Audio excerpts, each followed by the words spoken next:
and welcome to the Chooks TV show. Tonight, I'll be looking at why you must embrace your problems.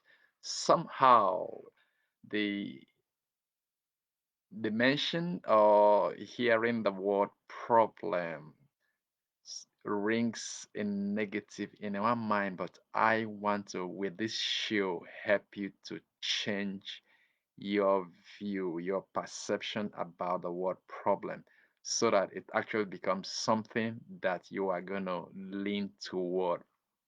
And it's so simple. Uh, it's so simple. The problems that you are running away from will only loom larger.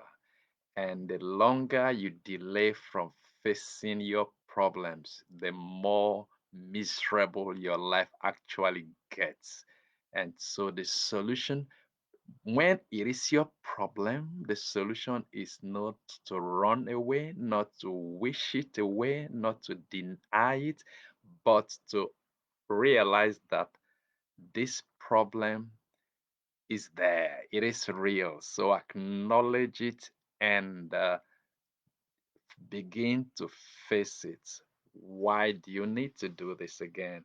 Is because if you do not, the problem just stays. The longer it stays, the longer things might get worse in your family life, personal life, in your business, relationship with people.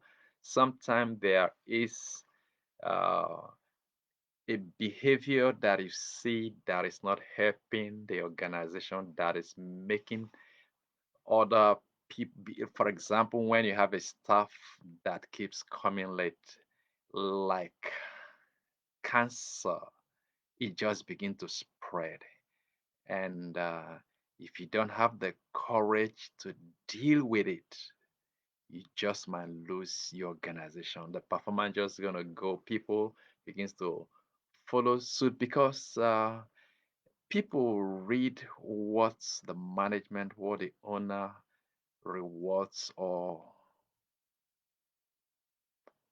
how they see you do things. People read your cue from it and know what is acceptable or what the organization like to see. Uh, People who were initially good performers begin to drop in their performance, and so you just got to face the problems, whatever problems they be, whether with people, whether with your systems, whether with the products. The facing our problems is the beginning of solving them. So very quickly, I'll give you three reasons why you must embrace your problems. I use the word and I stress it, your, meaning not that you just go everywhere. Okay, so where is problem, problem, problem, problem, problem? Let me embrace, let me hug problems. No, nobody's asking you to go hug transformer. But these are your problems. These are your organization's problems. These are problems in your life. Three reasons. Number one, facing your problems is going to be what helps you to be happy. Somehow we like to think that happiness is having a life that you don't have any problem. No. But when you face a problem and you solve it, that is happiness. So one definition of happiness is problem solving. And so don't wish for not having problems, but what you're just going to do is facing your problems. When you own problems in your life and then you face them, and so you begin to increase in your happiness. Part of how that happens is that you begin to feel stronger because the problem that you were running away, now you're facing them. So something transforms within you. It's like alchemy, the subject of chemistry. When human beings were thinking, we are finding that, looking for ways that they could use a base of ordinary metal like brass, copper, that they could transform it to gold. So that is what happens when you begin to face your problems. The problems that were terrifying you, you begin to feel stronger, bolder. So Facing your problems, embracing your problems is the way to happiness, not a life of no problem, but facing and solving your problems is the way to happiness. The second reason just follows suit is that embracing your problems is the way to creativity. Creativity doesn't grow in a vacuum. Creativity does not grow without challenge. So challenges of problems opens you up to creativity.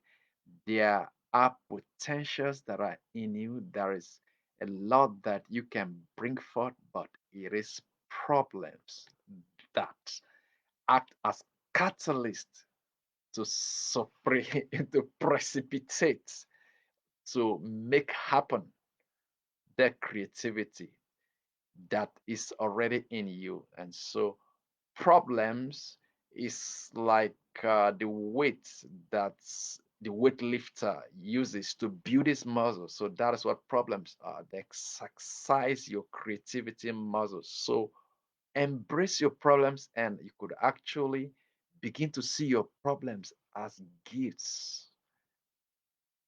At the beginning, you don't know how, but when you are able to face and solve your problems, you begin to look back and you are going to be glad and begin to see that indeed the problems were gifts thrown at you, thrown to you. And the third reason for why you must embrace your problems, I keep stressing your problems, because you need to also allow other people to embrace and to deal with their problems so that they will also benefit. Okay? So I don't want you to be greedy by taking problems off people. Let them get to deal with their problems. So the third reason, I already just somehow alluded to it, is your personal growth. Embracing your problems is the secret to your personal growth. People don't grow in a vacuum, so just like the muscle building. So your problems provide the context for you to grow. One of the counsel that I give to people is this: begin to have some discipline on your reading. Don't read every stuff, don't read everything, but let the challenges, let the problems that you are currently having determine what you read. So you have a problem with parenting, you have a problem with a teenager, you have a problem with an infant. Let it be what informs the books that you go looking for, because there are countless books in this world. So you don't have all the time to read everything. So your time is so finite. So read with purpose, read to solve the problems that you have. So so much there's so much solutions that are already stored in the books that people have written. When we recognize that, look, I did a show before that you are special and you're not special. So you're not special in the sense that the problems that you're having, there are some other people that are having that same problem right now, or they've had it and they found solutions. And so books contain experience, contain knowledge, contain wisdom. And so when you read, what you're actually doing, you are accelerating your growth and your development, so that, like they say, you're not reinventing the wheel. Okay, yes, you're going to find some. In some cases, you will need to adapt. But look, you've got some material. Creativity itself even does not work in a vacuum. Nobody creates like God does from nothing. All of us, we use some materials. We use what others ahead of us or that have done, and so creativity is about connecting the dots. And so that's the third point about your growth. Your problems, embracing your problems will be the ladder with which you can begin to climb up, you can begin to grow, because that is just how it is. You have a challenge, when you solve it, you build some muscle, you build some resilience, you build some strength. So problems are good. No problem, no profit. No problem, no profit. So embrace your problems. Stop to run away from your problems. Today is the day to make up your mind that you're going to lean into your problems, to embrace your problems, and to you can get to the point that when any problem then comes your way, two attitudes you could have. You could you could just say, thank you, that this is a gift. This is a gift. This is a gift. Problems are gifts, actually. They are gifts. They are, you like to call them, blessings. You've been praying to grow, to increase, but so the problems, they are answers to your prayers. Okay, your problems, they are answers to your prayers. So uh, those are some three reasons why you must embrace your problems. The very first one is that embracing your problems is the way for you to be happy. Problem solving is equal to happiness.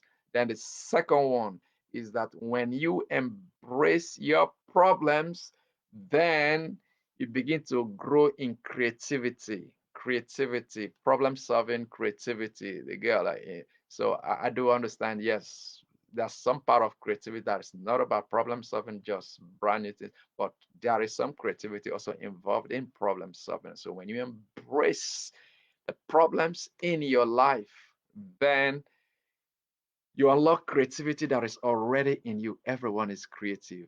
And so why some people are not, they don't believe again they're creative is because they've been running and running and running and running and running. Running away from your problems weakens you. And so the very third reason is much alike creativity is that embracing your problems is the way for you to grow, for you to grow.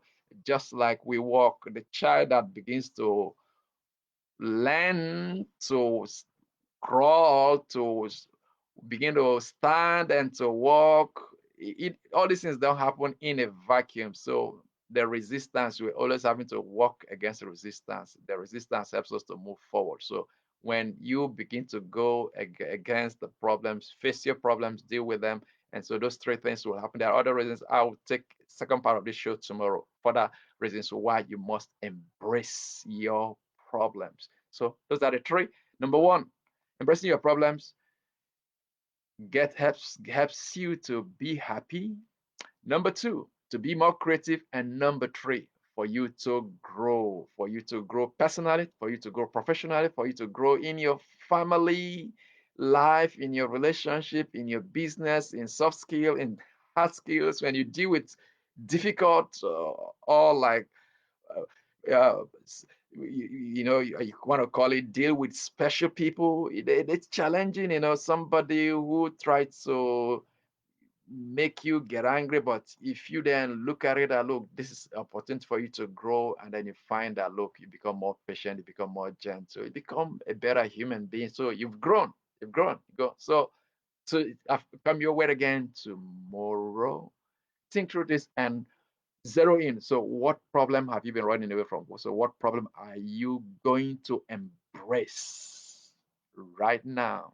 Right now, and begin to walk your way through to finding solutions to those problems in your life. So that's been the show for today. Why you must embrace your problems. Part one, part two comes tomorrow. Good night. Love you. Bye bye.